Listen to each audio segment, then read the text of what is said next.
got just under 20 minutes to go in the trading day, and you're looking at a mixed picture. We had the Dow up just around 45 points, S&P and NASDAQ, though, in the red, and you can see the Dow off its highs of the day. Here to talk a little bit more about today's action and some of the trends he's seeing in the market, we want to bring in George Seay. He is the CEO of Annandale Capital. George, great to see you again. Let's start with one of the big stories of the day, and that, of course, is the bank earnings. Goldman is a big reason why the Dow is holding on to gains today, with shares up just around 2%. How are investors looking at the strong reports that we got out from some of those big banks this morning?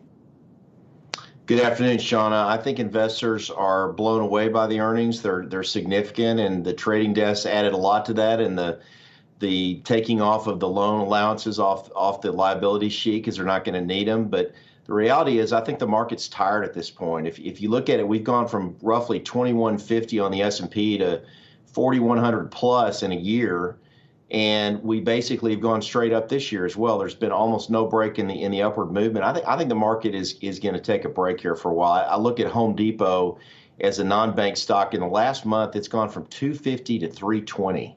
So it's nearly gone up 30% in a month. And I think there needs to be a pause that refreshes here. And I think you're going to see a lot of sell the news on earnings, because JP Morgan's earnings were just astounding. They were so good, and that's such a powerful bank.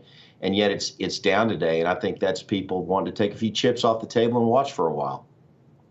So help us understand when you say take the chips off the table and watch for a while. We're going to get Delta tomorrow. Perhaps we're going to find out that they are going to be cash burn positive going forward. United's already indicated they could, going forward, be cash flow positive, and the bad old days are in the rearview mirror. Are investors really going to say, well, I want to pause on that news? Well, I think you've got to look at two different types of investors, Adam, and that's basically the institutional investor that has a lot of trading going on and not long-term holding going on, and your retail and long-term investor who buy great companies and put them away. Anyone who owns JP Morgan the next 10 years is going to make money, and the investor is going to hold on to it for most of that period of time. They may trim on the top or bottom end depending on where they're at or add. But there's a lot of people trading right now, and I think people, when they see a run the kind we've had so far this year, they're going to look for reasons to take some of their winnings off the table, because they're more incentivized to take short-term gains and do it in the short term. So you got two very different types of people buying and selling stocks, and Wall Street, the volume is overwhelmingly on the trading side, and we've had such a move this year. I think a lot of those people are going to raise some cash and watch for a while this spring.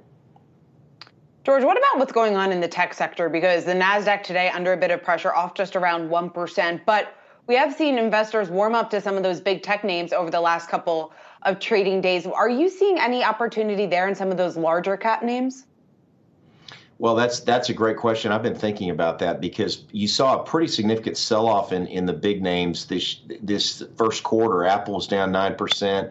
Amazon was down. They were trading very weak, and they've had a really nice snapback bounce right now, but I don't think they're going to get a whole lot more further progress. Their valuations are a cap to that, and interest rates going up are a cap to that. And I think you've seen a bounce, but unless their earnings are so blowout that people rally them even further, I think this rotation that's been talked about excessively the last 5 to 6 months from overpriced tech stocks and growth stocks into value stocks is going to continue. I think that has legs, and I think for people with a 2 to 3 year window, that they ought to be pivoting to value stocks and small cap stocks and even some international stocks. Everyone's down on international stocks right now because the reopenings are going so much slower there. But the other side of that is that when they do eventually reopen, you're going to get a huge surge in those economies, and it's a delayed reaction. So I think the biggest gains might actually be in international stocks several months out.